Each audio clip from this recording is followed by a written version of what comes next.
ইতালিতে প্রতি সপ্তাহে সব এলাকায় এরকম খোলা বাজার, খোলা মার্কেট, অর্থাৎ ওপেন মার্কেট যেটাকে বলা হয়।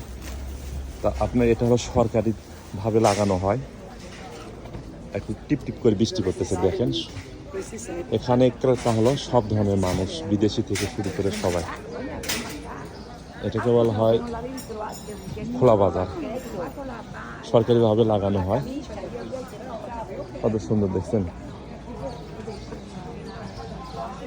প্রতিটা সিটিতে বা প্রতিটা গ্রামে এগুলো লাগানো হয়, ওপেন মার্কেট। আর এগুলো কন্ট্রোল করে হলো প্রশাসন। ভোর 6টা থেকে ঠিক 1টা পর্যন্ত। 1টার পরে এগুলো দোকানপাট সবই খুলে নিয়ে যাবে। মানে সব ধরনের ব্যবসায় হয় আর কি। আপনি ওই ইতালিতে আসে বৈধ হওয়ার পরে আপনি এরকম ওপেন মার্কেট দিতে পারবেন বা করতে পারবেন।